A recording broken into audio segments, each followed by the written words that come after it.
2024년 6월 16일 주님의 날 예배를 하나님께 드리겠습니다. 성경 찬송 맨 앞의 새번역 사도신경으로 신앙 고백하겠습니다. 저는 전능하신 아버지 하나님 천지의 창조주를 믿습니다. 저는 그분의 유일하신 아들 우리 주 예수 그리스도를 믿습니다. 그분은 성령으로 잉태되어 동정녀 마리아에게서 나시고 본디오 빌라도에게 고난을 받아 십자가에 못 박혀 죽으시고 장사된 지 사흘 만에 죽은 자 가운데서 다시 살아나셨으며 하늘에 오르시어 전능하신 아버지 하나님 오른편에 앉아 계시다가 거기로부터 살아있는 자와 죽은 자를 심판하러 오십니다. 저는 성령을 믿으며 거룩한 공교회와 성도의 교제와 죄를 용서받는 것과 몸의 부활과 영생을 믿습니다. 아멘. 이 시간에는 일주일 동안 살면서 하나님 뜻대로 살지 않았던 것들을 각자 목소리로 회개하는 기도를 드리겠습니다. 거룩하신 아버지 하나님 감사합니다. 저희들에게 예배할 수 있는 은혜를 주시니 감사합니다. 주여 불쌍히 여겨주시옵소서. 저희들은 죄인입니다. 세상 속에 살면서 세상이 주는 육신의 정욕, 안목의 정욕, 이생의 자랑을 따라 살았던 것을 용서하여 주시옵소서. 저희들의 마음으로 저희들의 입술로 탐욕과 악독을 발하였던 것을 용서하여 주시옵소서. 저희들이 이 예배를 통하여 아버지의 은혜를 맛보고 죄 용서받는 은혜를 체험하게 하시고 또한 정직한 영을 새롭게 하여 주시고 저희들에게 다시 세상 속에 나아갈 수 있는 은혜 충만하게 더하여 주시옵소서. 예수님 이름으로 기도드리옵나이다. 아멘. 찬송가 21장 하면서 봉헌하겠습니다.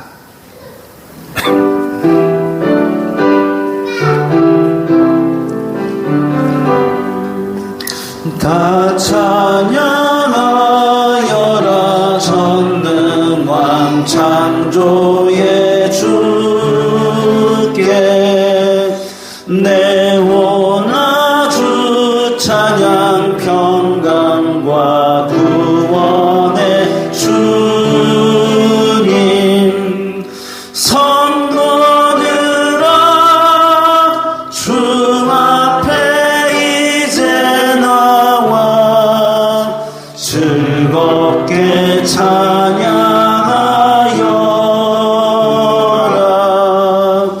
다 찬양하여라 놀라운 만유의 주께 포근한 날개 밑을 품어주시는 주님 성도들아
거룩하신 아버지 하나님 감사합니다. 주님의 은혜 감사하여서 저희들 각기 주님 앞에 예물을 드리오니 주님 기쁘게 받아 주시옵소서. 이 예물이 쓰이는 곳마다 아버지 하나님의 영광이 나타나고 예수 그리스도의 사람 살리는 복음이 전파되게 하여 주시옵소서. 또한 저희들에게 일상생활 사는 곳에 필요한 것이 물질이오니 주님께서 저희들에게 복을 내려 주시사 이 세상 어디로 가든지 물질로 시험 들지 말게 하시고 오히려 더 나누어 줄 수 있는 복을 받게 하옵소서. 주님께서 주시는 물질들을 저희들이 청지기적 사명으로 잘 나누어 줌으로 말미암아 세상 사람들이 그것을 보고 아버지 하나님께 영광 돌리게 하여 주시옵소서. 예수님 이름으로 기도드리옵나이다. 아멘.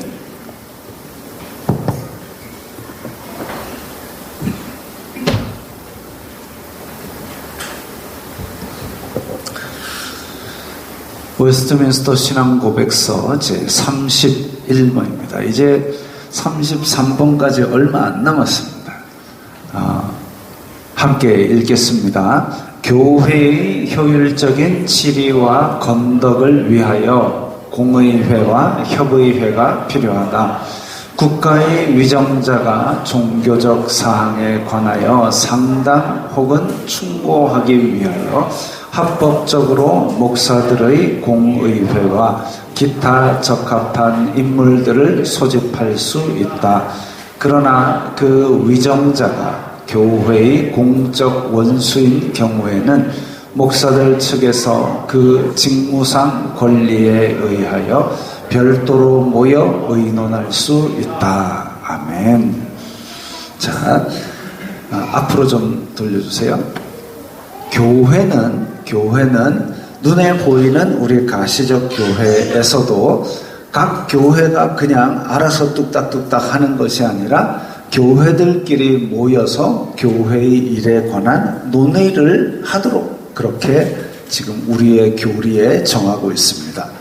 그래서 효율적인 치리는 이제 교회 안에 일어나는 문제들을 교회법으로 잘 다스릴 수 있는 것, 그리고 덕을 세우기 위하여 이제 이런 말들을 좀 쉬운 말로 번역을 지금 합신해서 진행을 해서 거의 다 끝났습니다. 그래서 6월 말에 공청회를 거쳐서 출판을 할 예정으로 있다고 합니다.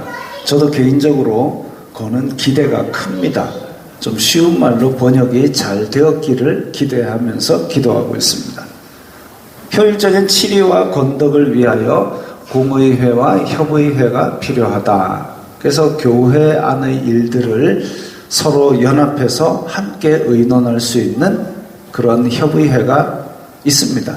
총회가 있고 노회가 있고 국가의 위정자가 종교적 사항에 관하여 상담 혹은 충고하기 위하여 합법적으로 그래서 공의회라는 이런 공식적인 채널을 통해서 교회와 그리고 국가를 다스리는 사람들은 긴밀하게 소통이 가능합니다.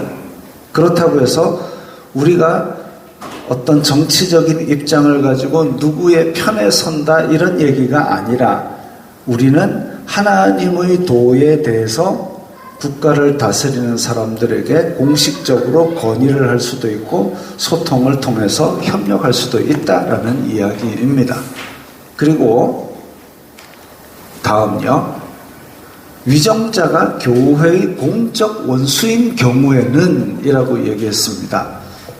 공적 원수라는 것은 예를 들면 교회를 탄압하고 박해하였던 국가의 위정자, 그가 만나자 했을 때 그에게도 협조하는 것이 옳으냐? 아니다 이거지요.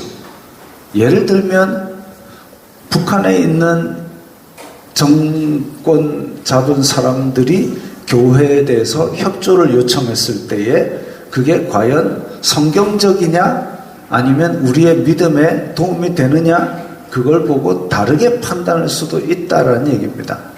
근데 역대로 교회는 정치적인 데 붙었다가 실패를 한 경험들이 몇 번 크게 있습니다. 뭐 더 살펴보면 더 많을 수도 있어요. 대표적으로 독일 교회가 2차 대전 때 나치의 협력을 아주 적극적으로 했었습니다. 그건 역사의 오점이지요. 또 대한민국도 마찬가지죠. 일제강점기 때 신사참배를 가결 결의를 하고 단체로 일본까지 가서 신사참배를 했던 역사적인 오점이 있습니다. 근데 우리의 교리에 의하면 그렇게 하면 안 되는 거지요. 그래서 이런 것들이 우리 교리에 정해져 있고 문구로 되어 있습니다. 좀 쉬운 문구로 잘 번역이 되기를 다시 한 번 더 기대하면서 여러분들도 같이 기도해 주시기 바랍니다. 7월이면 아마 볼 수 있지 않을까 생각을 하고 있습니다. 자, 이제 찬송가 400장입니다.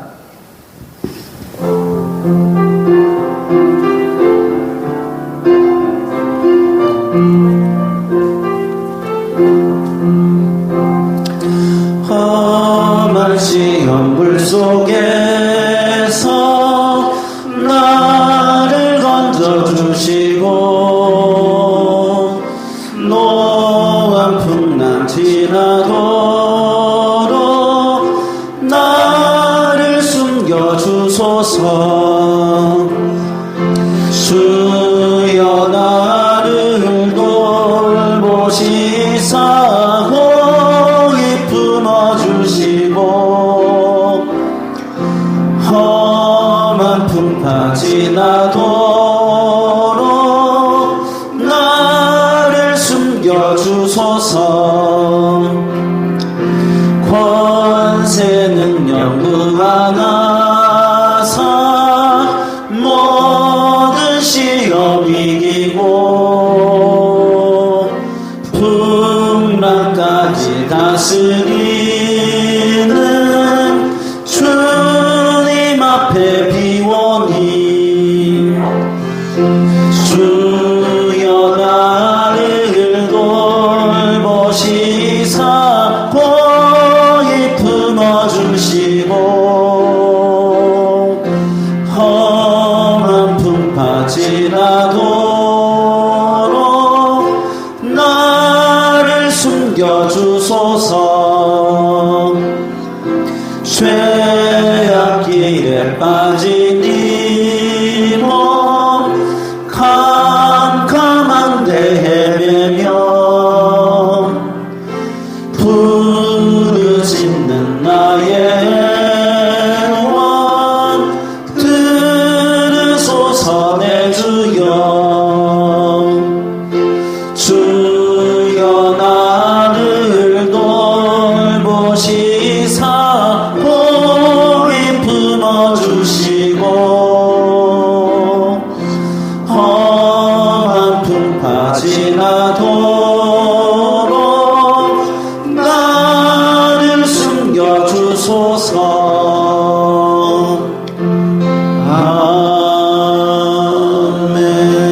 아멘. 찬송가 543장입니다.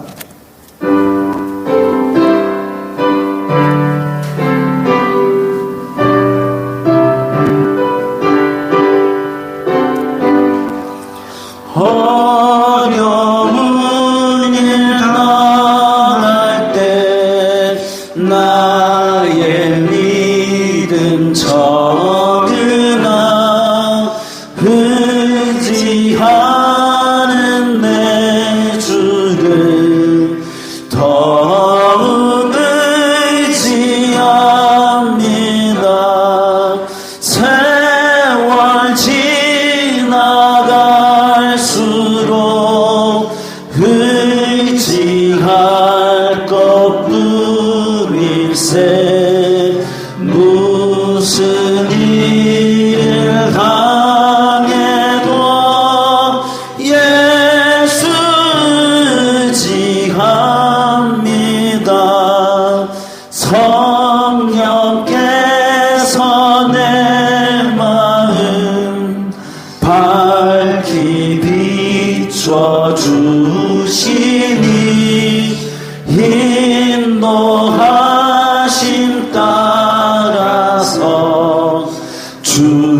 수많은 지납니다. 세월 지나갈수록 의지할 것뿐일세. 무슨 일을 당해도 예수 의지합니다. 밝을 때의 노래와 어두울 때의 기도로 위태할 때 도움을 주께 간구합니다. 세월 지나갈수록 의지할 것뿐일세.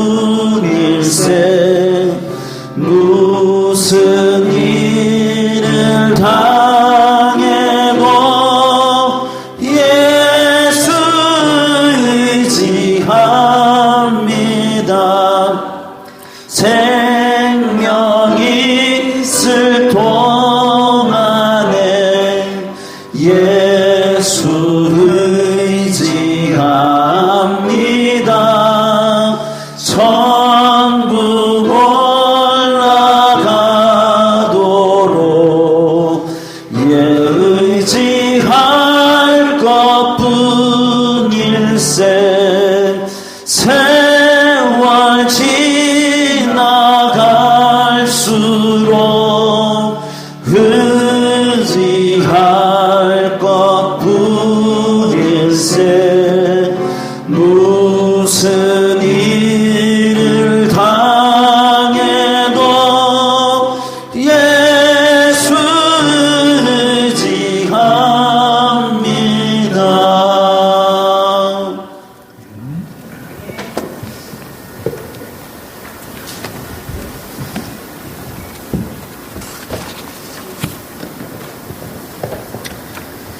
살아계셔서 이 땅에 생사화복을 주관하시는 아버지 하나님 감사합니다. 저희들을 아버지 하나님의 자녀로 삼아주시고 이 땅에서 복음의 전달자로, 사랑의 전달자로 살아가는 복의 통로로 은혜로운 사명자 되게 하심을 감사합니다. 작고 연약하지만은 목자의 소리에 귀 기울이며 그 소리에 순종하며 살아가는 양과 같이 목자 되신 주님의 말씀을 읽고 듣기에 즐거워하며 그 말씀을 묵상하며 살아가게 하여 주시옵소서. 그리하여 말씀에 순종하며 말씀으로 승리하며 살아가는 기쁨이 충만하도록 인도하여 주시옵소서.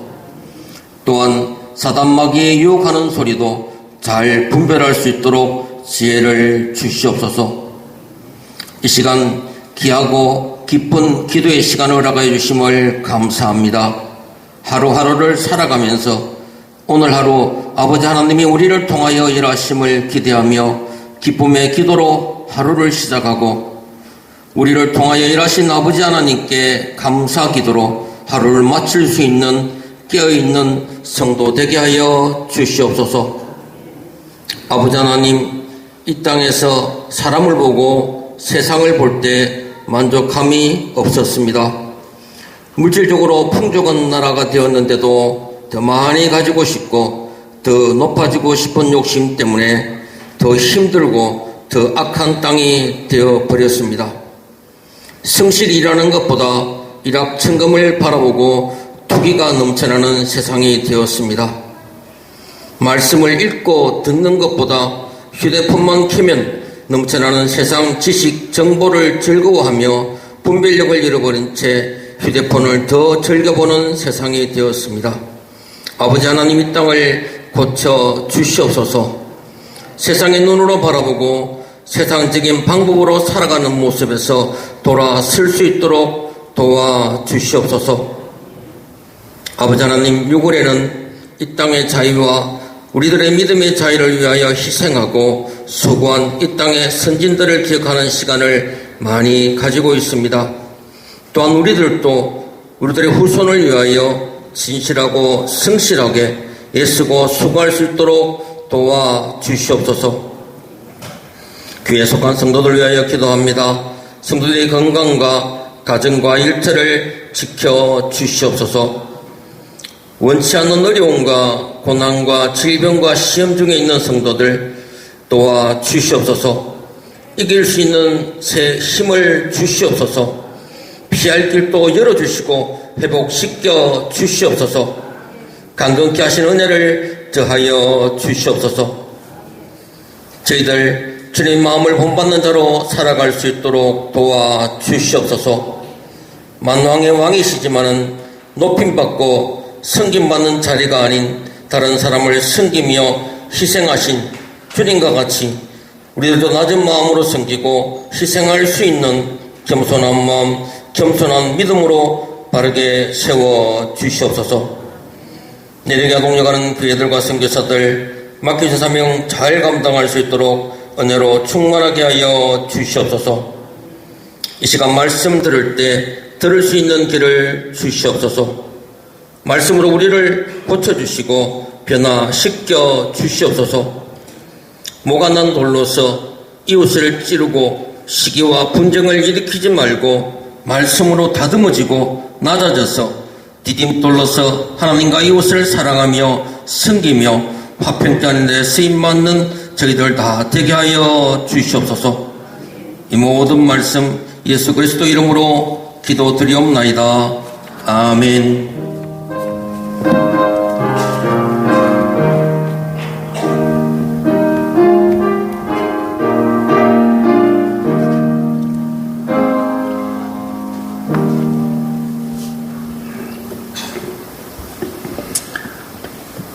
오늘 말씀은 사도행전 27장 9절부터 19절까지의 말씀입니다. 신약성경 234면 사도행전 27장 9절부터 19절까지의 말씀입니다. 함께 읽겠습니다. 여러 날이 걸려 금식하는 절기가 이미 지났으므로 항해하기가 위태한지라 바울이 그들을 권하여 말하되 여러분이여 내가 보니 이번 항해가 하물과 배만 아니라 우리 생명에도 타격과 많은 손해를 끼치리라 하되 백부장이 선장과 선주의 말을 바울의 말보다 더 믿더라. 그 항구가 겨울을 지내기에 불편하므로 거기서 떠나 아무쪼록 베닉스에 가서 겨울을 지내자 하는 자가 더 많으니 베닉스는 그레게 항구라. 한쪽은 서남을 한쪽은 서북을 향하였더라. 남풍이 순하게 불매 그들이 뜻을 잃은 줄 알고 닻을 감아 그레데 해변을 끼고 항해하더니 얼마 안 되어 섬 가운데로부터 유라굴로라는 광풍이 크게 일어나니 배가 밀려 바람을 맞추어 갈 수 없어 가는 대로 두고 쫓겨가다가 가우다라는 작은 섬 아래로 지나 간신히 거루를 잡아 끌어올리고 줄을 가지고 섬체를 둘러 감고 스르디스에 걸릴까 두려워하여 연장을 내리고 그냥 쫓겨가더니 우리가 풍랑으로 심히 애쓰다가 이튿날 사공들이 짐을 바다에 풀어버리고 사흘째 되는 날에 배의 기부를 그들의 손으로 내버리니라. 아멘. 자, 바울을 이제 로마로 보내기로 했습니다. 로마로 보내기로 해서 가이사랴에서 배를 탔습니다. 지도를. 자, 지금 지도에서 오른쪽 아래에 보면 빨간 점이 있죠. 거기가 출발한 가이사랴입니다. 이스라엘 땅 가이사랴이고 그 다음에 거기서 출발을 해서 바로 위에 있는 시돈에 들렀다가 그 다음에 저 위에 수리아 쑥 들어간 곳까지 쑥 지나가서 그리고 지도 한가운데쯤에 있는 저 빨간 점 무라라는 곳에서 알렉산드리아에서 올라오는 큰 배로 갈아탔습니다. 그리고 그 다음 이야기가 오늘 펼쳐지는 이야기입니다. 지금 로마로 간다면서 가이사랴에서 지도의 왼쪽 끝에 있는 저 선까지 직선으로 쭉 가면은 훨씬 빠를 텐데 왜 저렇게 하지 않았을까? 당시 항해술로는 바다를 가로질러 로마까지 못 갔습니다. 그래서 작은 배들은 해안선을 따라, 그러니까 저 멀리 육지가 어느 정도 보여야 내가 이 길을 바로 가고 있구나 이렇게 알았습니다. 그래서 해안선을 따라 도시를 순회하면서 여기서 받아서 그 다음에 팔고 거기서 받아서 그 다음 팔고 이렇게 해서 한 번 항해를 하면 돈을 남겨 먹을 수 있는 거죠. 이 일반적으로 보였습니다. 일반적인 그 시대의 항해술이었습니다. 왜냐하면 바다 중간으로 바로 가로질러 가려면 방향을 알아야 되는데 나침반이 항해에 도입된 게 14세기 이 정도 돼서 그때서야 나침반이 도입이 됐습니다. 그래서 그 전에는 여기에서 바다를 가로질러 가는 것이 아주 어려운 일이었습니다. 어디 텔레비 보니까 밤에 별을 보고 항해하던데, 네, 별 보고 가는 건 맞는데 낮에는 별이 없어요. 게다가 지중해에 있는 바람이 때로는 지맘대로 불어가지고 한번 휘저 놓으면은 이제 망망대해에서 한번 휘젓고 나면 내가 어디를 향해 가는지 나도 모르는 지경이 됩니다. 그래서 항해하는 사람들이 힘들어했고, 그 다음에 학생들은 이제 지중해성 기후라고 들어봤을 겁니다. 지중해성 기후가 표가 어려워 보이죠. 표가 어려워 보이지만 보니까 4월부터 더워지기 시작해서 5월, 6, 7, 8, 10월 긋다가 10월까지는 어쨌든 덥습니다. 그 다음에 밑에 파란 것은 강수량입니다. 강수량은 이제 11월부터 비가 오기 시작해서 쭉쭉쭉 해서 3월까지 비가 옵니다. 그런데 지중해성 기후의 특징이 우기와 건기로 나뉘어집니다. 더울 때, 우리나라처럼 더울 때 비가 오고 태풍이 오고 이렇게 한 것이 아니라 지중해성 기후는 여름은 고온 건조, 겨울은 온난 습윤. 그래서 여름에는 아주 덥지만 우리처럼 푹푹 찌지 않고 그냥 건조한 열풍이 붑니다. 그리고 겨울에는 오히려 덜 춥고 촉촉합니다. 비가 오는 거죠. 그런 상황인데 이 10월부터 3월까지, 그러니까 겨울, 우기에 해당하는 기간 동안 대서양에서 발달한 저기압이 편서풍을 타고 지중해로 확 몰려 들어옵니다. 그래서 이때 우기가 되고 바다에는 예측 못할 광풍이 갑자기 몰아치기도 합니다. 그래서 이스라엘 사람들은 바다에 괴물이 산다. 지금 고대 그리스에서 발견된 항해술에 관한 그림인데요. 여기 보면 그때 당시의 배의 규모 같은 것들도 대략 볼 수 있고, 그 다음에 밑에 보면 물고기처럼 보이는 그림들이 몇 개가 있는데 저 오른쪽 끝에 보면 뱀처럼 생긴 것도 있고요. 그러니까 바다에 괴물이 살고 바다에 용이 산다 이렇게 믿었던 거죠. 왜? 항해를 나갔던 배가 어느 날 안 돌아오는 겁니다. 근데 원래는 우리는 이제 알죠. 그게 광풍이 일어서 정신없이 휘저어 놓고 그걸 바다에 어느 모래톱 같은 데 걸려버리면 배가 눕는 바람에, 광풍이 일다가 모래톱에 걸려서 꼼짝도 못하는데 풍랑이 다 휩쓸어버리면 배는 깨지고 사람들은 다 빠져 죽고 이렇게 되는 겁니다. 그래서 그런 것들을 괴물이다, 용이다 이러면서 공포의 대상으로 여겼고, 그대로부터 그래도 그걸 뚫고 바다를 항해하던 민족들이 있는데 그 중에 하나가 블레셋 민족입니다. 해양 민족이었죠.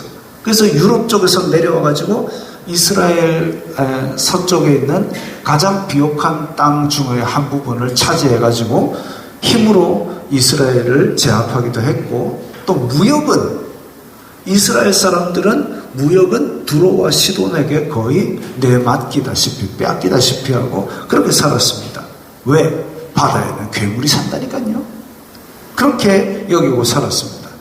자, 다시 돌아와서 오늘 본문에 이제 무라, 경상도 말 무라가 아니고 무라에서 출발을 해가지고 알렉산드리아 배로 갈아탔다 그랬습니다. 알렉산드리아라면 이제 지도에는 안 보이는데 지도의 바로 남쪽에 있는 이집트에 있는 가장 큰 도시였습니다. 근데 이집트는 나일강의 그 비옥한 곡창지대에서 로마로 보내는 곡식을 실어 보내니까 꽤 큰 배지요. 꽤 큰 배로 그렇게 실어 보내기 때문에, 그래서 무라에서 알렉산드리아 배로 갈아탔다. 그 곡식 실어 나르는 큰 배를 탔구나. 작은 배로 해안선 돌아다니는 것보다는 큰 배로 성펑성펑 가는 것이 훨씬 더 안전하고 빠르니까 백부장 입장에서는 그걸로 갈아타는 게 좋겠죠. 그리고 식량이니까 전략 물자잖아요.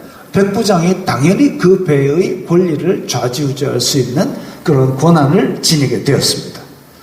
오늘 본문 9절에 보면 여러 날이 걸려 금식하는 절기가 이미 지났다 했습니다.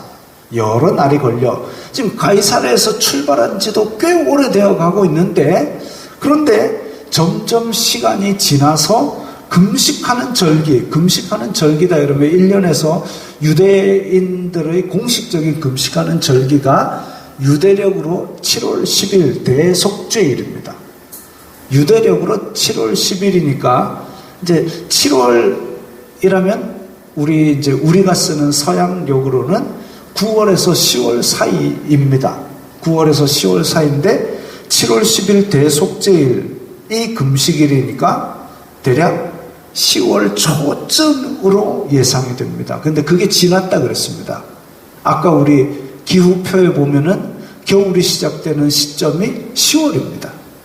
즉 여러 날이 걸려 금식하는 절기가 이미 지났으므로 라는 얘기는 이제 우기가 다가오고 바다에 광풍이 이는 시기가 오고 있다 이거죠. 그래서 항해하기가 위태롭다. 서풍이 있고, 지금 우리는 로마로 서쪽으로 가야 되는데 돛담배가 서쪽으로 가려면 최소한 위아래에서 불면은 돛을 옆으로 걸고 가집니다. 아니면 동풍이 불어주면 제일 좋지요. 서쪽으로. 그야말로 뭐라 그러죠? 순풍의 돛단 하여튼 그렇게 샥 날아갑니다.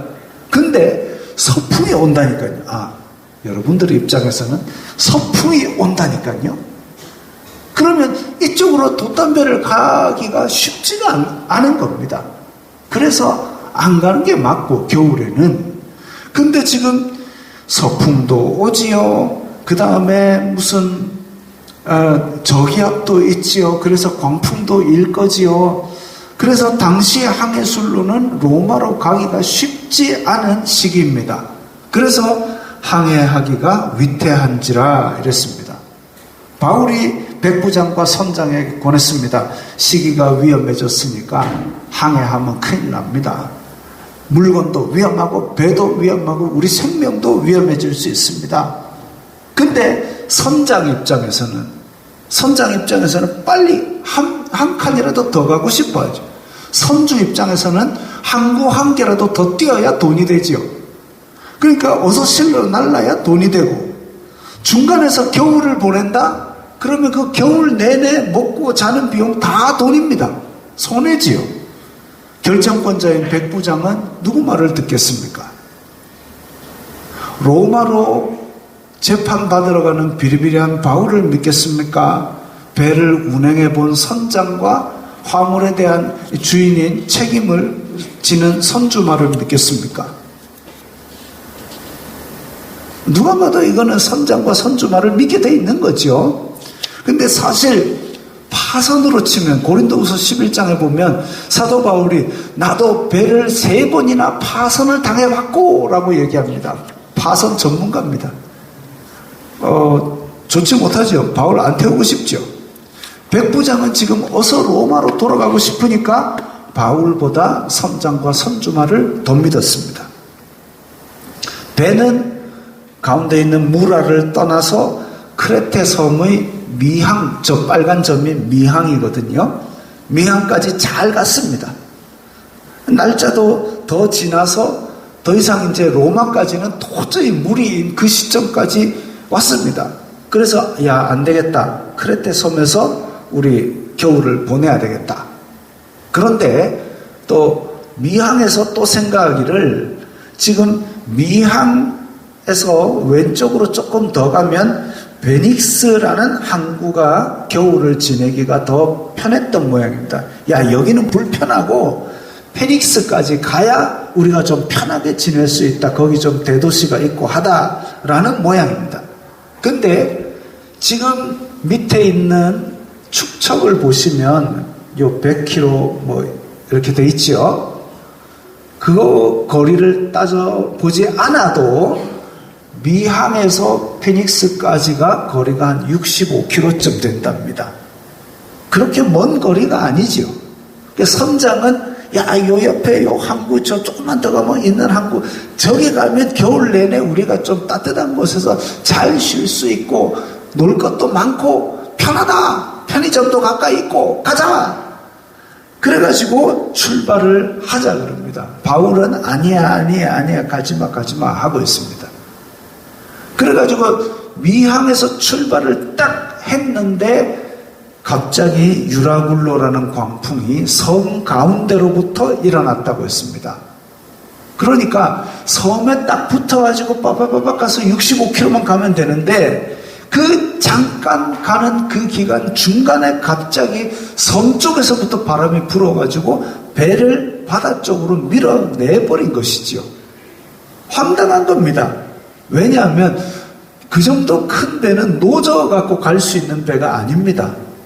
그런데 거기에서 지금 갑자기 광풍이, 그러니까 마른 하늘에 날벼락이 칩니다. 제가 어제 설교 준비를 하고 있는데 갑자기 하늘이 갈라지는 소리가 나고 갑자기 와장창 하니까 진짜 이게 고양이가 놀래갖고 막 1m 벌쩍 뛰고 후다닥 난리가 났어요. 그러더니 비가 확 쏟아졌습니다. 그래 될 줄 누가 알았겠습니까? 지금처럼 이렇게 햇빛이 짱짱 내리쬐다가 그렇게 갑자기, 여러분들도 좀 놀라셨죠? 저만 죄가 많아서 놀래고 이런 거 아니죠? 그렇습니다. 지금 배를 탄 사람들도 갑자기 와자작 하고 막 폭풍이 몰아쳐가지고 배가 육지 쪽에서 반대로 자꾸 밀려나가니까 심장이 철렁한 겁니다. 그래가지고 그 가우다라는 작은 섬, 이 크레타 섬에서 한 30km 아래에 있는 섬입니다.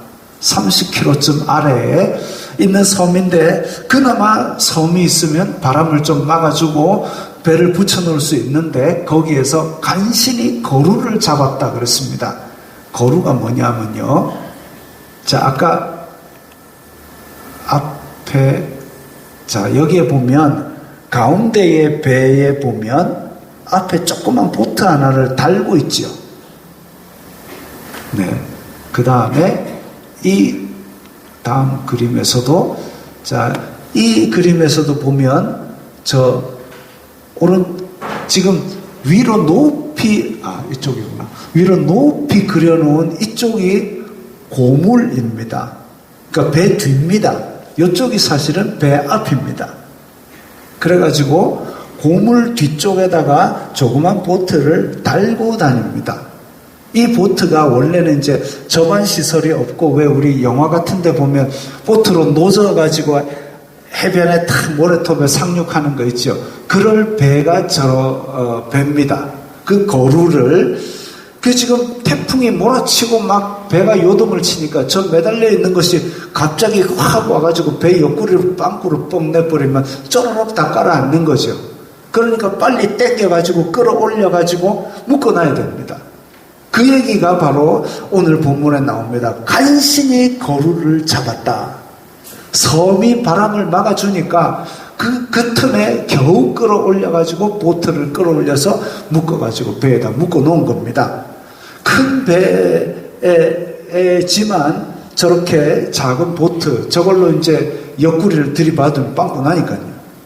그래가지고 거루를 끌어올려가지고 이제 나중에 비상용 구명보트로도 써야 되니까 저걸 끌어당겨가지고 간신히 끌어올렸습니다. 그렇다는 얘기는 이 바다에서 잔뼈가 굵은 사람들도 아주 힘겹게 지금 1초 1초를 넘기고 있다라는 얘기죠. 그 다음에 오늘 본문에 보면 스르디스에 걸릴까 두려워했다 그랬습니다. 스르디스는 모래톱입니다. 모래톱. 그러니까 퇴적물이 쌓여 있는데 이게 어디가 얼마나 높은지 지금처럼 해도가 없으니까 가다가 갑자기 배가 탁 멈추면 이제 오도 가도 못하는 겁니다.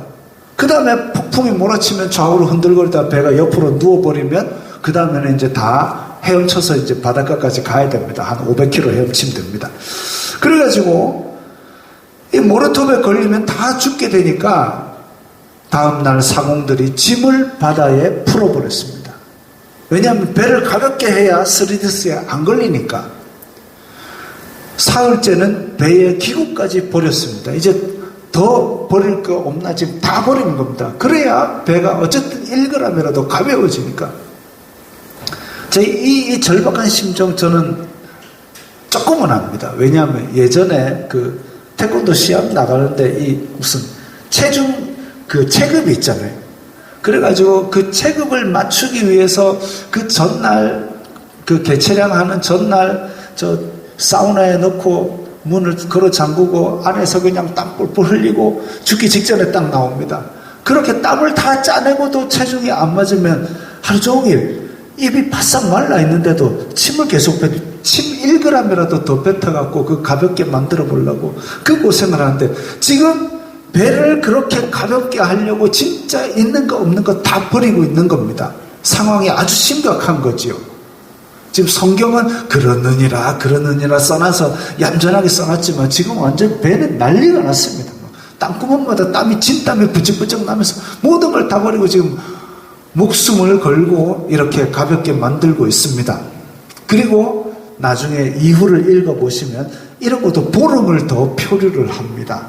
아유 끔찍하니 먹지도 자지도 못하고 폭풍 속에서 보름 동안이나 그렇게 멀미에 시달리는 거예요. 오늘 본문에서 우리가 주목할 것은 백부장입니다. 백부장입니다. 저 눈 땡그랗게 뜬 사람이 백부장입니다. 스마트폰을 보고 있는 게 아니라 이제 기록된 판을 본 거죠. 그때는 진흙판에다가 뭐 이렇게 써가지고 그렇게 했거든요. 스마트폰이 아닙니다. 초록색의 지금 옷 입은 사람은 손에 쇠사슬이 있는 걸로 보아서 바울입니다. 그 다음에 그 옆에 있는 사람은 잘 모르겠습니다. 저 사람도 저를 모를 겁니다. 자, 바울과 선장의 의견 중에서 어디를 따를 것인가 하는 문제가 지금 백부장이 가진 문제였습니다. 선장과 선주 두 사람이고 이쪽은 바울 한 사람이고 2대1로 다수결로 바울이 밀린 것일까요? 아니면 양쪽 주장의 근거를 한번 봅시다. 양쪽 주장의 근거를. 선장과 선주의 근거, 선장과 선주 우리 한 칸이라도 더 갑시다 라는 근거는 뭐냐? 미항이 불편해서 베닉스로 갑시다. 불편하니까 편한 데 갑시다. 선장과 선주는 배를 운행해 본 경험을 가지고 말했을 겁니다. 편한 데 갑시다. 바울은 근거가 뭡니까? 10월이 지났으니까 우기가 옵니다. 태풍이 언제 일어날지 모릅니다. 위험합니다. 바울은 파선을 3번이나 당해봤습니다. 그래서 파선이 어떻게 되는지 압니다. 그러니까 서로의 근거가 다르죠. 선장과 선주는 내 편한 세상, 바울은 위험해요 입니다. 흔히들 얘기가 안전수칙은 피로써 내려갔다 그럽니다. 다시 말하면 안전수칙이라고 안전벨트 매세요 이런 수칙들은 피로써 내려갔습니다. 많은 사람들이 죽거나 다쳤기 때문에 그 안전수칙이 만들어진 건데 바울은 지금 그 얘기한 거죠. 내가 파선해 봐서 아는데 가면 안 됩니다. 그 얘기입니다. 백부장은 배를 떠나게 할지 멈추게 할지를 결정할 권한이 있는 사람입니다. 권한에는 책임이 따릅니다. 결정에는 책임이 따릅니다. 많은 사람과 화물을 지킬 책임, 그걸 지키기 위해서 바른 정보를 가지고 신중하게 조언을 검토를 해야 되는데, 그런데 바울이 딱 보니까 손에 쇠사슬을 차고 있어요. 죄인인데, 재판받으러 가는 죄인인데, 선원도 아닌데 네가 항해에 대해서 뭘 알겠노 싶은 그런 생각이 들었을 겁니다. 선장과 선주는 이 사람들은 큰 배를 운행해 본 경험이 있으니까 이 사람들 말을 더 믿어야 되겠다. 근데 바울도 지금 1차, 2차, 3차 선교 여행에 엄청난 거리를 다녀본데 그 시대에 이렇게까지 운행해 본 사람도 잘 없을 건데 그 경험은 생각하지도 못했던 거죠. 야, 바울 네가 배를 얼마나 다녀봤어? 그럼 내가 말이지 세계 일주를 3번 했는데 그 얘기 했더라면 좀 달라졌을지도 모르겠습니다. 결국 백부장은 잘못된 근거로 잘못된 판단을 하는 바람에 배와 화물과 사람을 모두 위험에 빠뜨렸습니다. 성경은 우리에게 삶의 모든 경험에 대한 지혜를 주는 책이 아닙니다. 그러려면 이 한 권으로는 모자랍니다. 그러면 막 항해편, 운전편, 이사편 이렇게 여러 편으로 나누어 썼을 겁니다. 그러나 성경은 하나님과 사람 사이를 갈라놓는 죄 문제에 가장 초점이 맞춰져 있습니다. 예수님께서 죄 문제를 해결하셨고 우리가 그것을 믿은 후에는 어떻게 살아야 되는가 여기에만 초점이 맞춰져 있습니다. 그 외의 모든 판단은 하나님께서 우리 머릿속에 뇌를 넣어주셨고 자유의지라는 신의 성품을 주셨고 그렇기 때문에 우리의 지혜와 우리의 자유의지로 하나님께서 기뻐하실 만한 일을 행하는 게 맞지요. 물론 하나님께서 우리에게 사명을 주셨으니까 인도하여 주시고 또 지켜주시지만 그 길을 순종하면서 가는 경우가 있고 불순종해서 한참 딴 데 가다가 얻어맞고 돌아가는 경우가 있고 어떤 결정이든 결국 그 결정에 대한 책임과 열매는 자기 자신이 지는 겁니다. 이때 우리는 백부장과 같은 상황에 처하게 됩니다. 상반된 정보를 접하게 될 때에 분명 정보는 바울이 말한 대로 계절적 위기, 파산해본 경험 이게 맞습니다. 근데 백부장은 왜 그걸 못 봤을까요? 못 보게 만든 것은 선장과 선주의 불편에 관한 정보입니다. 여기 미한 불편해요. 내 편하고자 하는 욕심이 드러난 거죠. 내 편하고자 하는 욕심, 조금만 가면 편한 곳이 있다.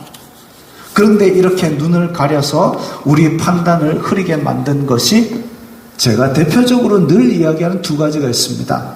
탐욕과 악독입니다. 탐욕과 악독. 탐욕은 자 오늘 본문에서 보면 내가 편하고자 하는 욕심, 내가 편하고자 하는 욕심, 내가 더 가지고자 하는 욕심, 내가 가진 것을 자랑하고자 하는 허영심, 이런 다양한 모습으로 우리의 눈을 가려서 바른 판단을 못하게 합니다. 또 악독, 남을 해치려는 생각, 남을 이간질하려는 생각, 내가 하나님처럼 좌지우지하려는 교만한 생각으로 우리의 눈을 가립니다. 그게 악독입니다. 악독은 남에게 해코지하는 것도 악독이지만 하나님을 대적하려는 나의 마음속의 교만도 악독입니다. 이게 아주 교묘한 모습으로 우리에게 교만이 악독한 것을 우리 속에 퍼뜨리는데 우리는 그걸 당연한 줄 생각하고 있고, 내가 이만큼 했으니까 이 대우를 받아야지, 그것도 악독이 될 수 있습니다. 그렇게 해서 우리의 인생의 항해를 하나님으로부터 멀어지게 만드는 것이 탐욕과 악독입니다. 바울의 말보다 탐욕을 더 믿은 백부장은 위험해졌지만 바울이 타고 있다는 것이 유일한 희망입니다. 왜? 하나님께서 바울을 로마로 데리고 가실 것이기 때문에, 하나님께서 로마로 보내실 바울을 지키실 것이기 때문에. 우리가 흔들리고 우리가 폭풍을 만나면 우리의 희망은 어디 있습니까? 변치 않는 하나님의 말씀에 소망의 닻을 두십시오. 사랑과 은혜가 풍성하신 예수님의 자비하심에 희망을 두십시오. 그 모든 분들이 잘 암송하시는 말씀입니다. 우리 다 함께 같이 읽겠습니다. 아무것도 염려하지 말고 다만 모든 일에 기도와 간구로 너희 구할 것을 감사함으로 하나님께 아뢰라. 그리하면 모든 지각에 뛰어난 하나님의 평강이 그리스도 예수님 안에서 너희 마음과 생각을 지키시리라. 우리 마음에는 날마다 풍랑이 몰려옵니다. 어떤 풍랑이 몰려오느냐? 첫째 아담에게 닥쳐왔던 시험, 야, 이거 먹으면 너희가 하나님같이 될 거야, 다가옵니다. 두 번째 아담이었던 예수님께도 마귀가 3차례의 시험을 했습니다. 야, 네가 하나님의 아들이야? 돌로 떡 한번 만들어봐. 네가 하나님의 아들이야? 뛰어내려봐. 그런 것들이 우리에게도 똑같이 닥칩니다. 우리에게도. 왜냐하면 사탄이 가진 레파토리가 그것밖에 없기 때문입니다. 그랬을 때에 우리의 마음이 탐욕과 악독으로 가려지지 않고 오직 말씀의 기준으로 잘 판단하기 바랍니다. 자, 이제 결단하는 기도를 드리겠습니다. 이 말씀을 생각하면서 탐욕과 악독이 우리의 눈을 가리지 않고 오직 하나님의 말씀을 기준 삼아서 이 항해, 이 풍랑을 잘 견뎌나갈 수 있도록 다 함께 기도하겠습니다. 거룩하신 아버지 하나님, 감사합니다. 이 세상 사는 동안 이 세상에는 여러 가지 파도가 치고 여러 가지 광풍이 일어서 저희들을 마음을 혼란스럽게 하고 또한 저희들의 마음을 하나님으로부터 멀어지게 하려고 합니다. 주님, 그럴 때에 저희들이 바르게 판단할 수 있도록 도와주시옵소서. 자꾸만 세상은 우리에게 탐욕과 악독으로 우리의 눈을 가려서 이 위험한 바닷속을 헤쳐나가려고 자꾸만 우리의 마음을 미혹하고 있습니다. 주님, 저희들이 예수님의 말씀 가운데 소망의 닻을 두고 이 세상을 살아가게 하여 주시옵소서. 또한 아버지, 우리가 주님의 말씀에 순종할 때에 성령께서 인도하여 주시고 보호하여 주시사 저희들에게 맡겨진 사명을 끝까지 잘 감당해낼 수 있도록 도와주시옵소서. 예수님의 이름으로 기도드리옵나이다. 아멘. 찬송 391장 하겠습니다.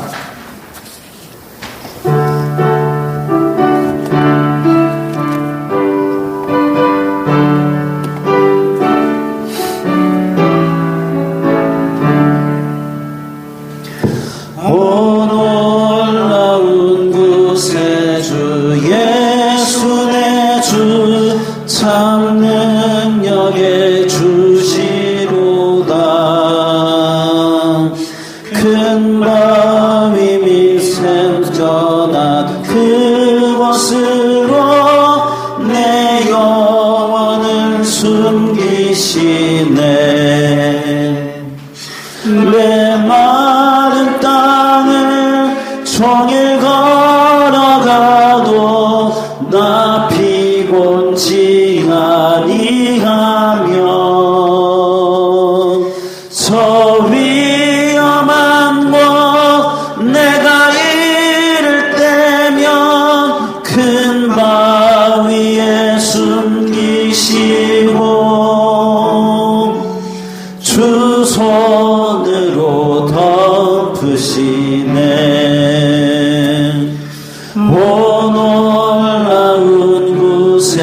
주 예수 내 주 내 모든 짐 벗기시네.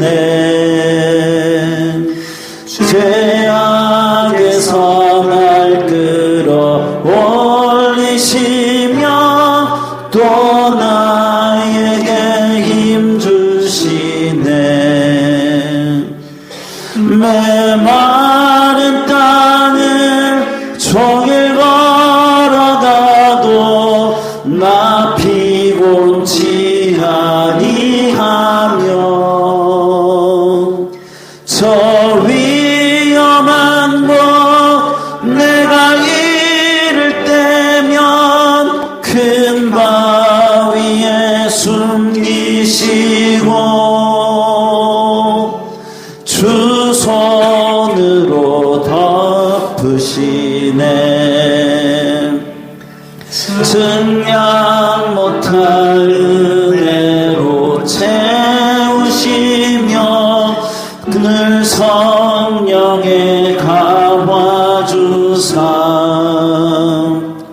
큰 기쁨 준 주님을 찬양토록 내 믿음을 도우시네.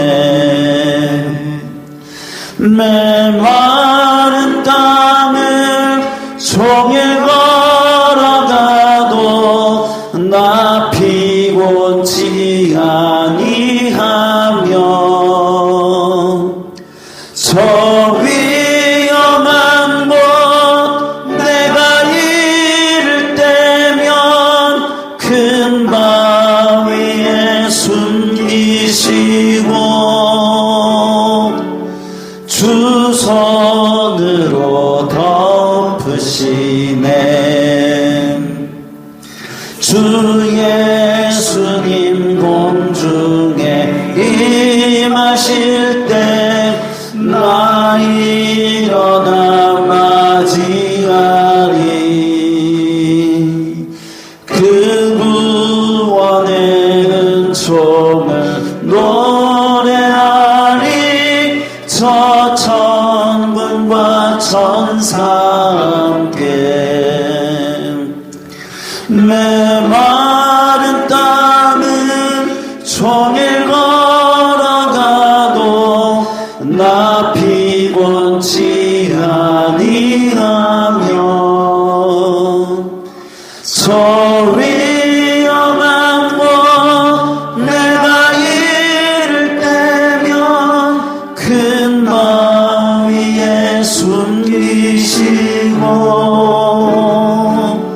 주 손으로 덮으시네.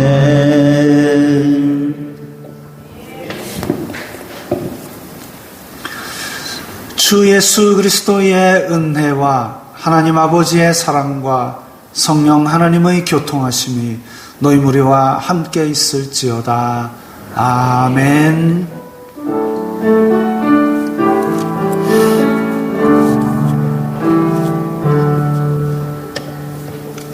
건강하시고 평안하시기 바랍니다.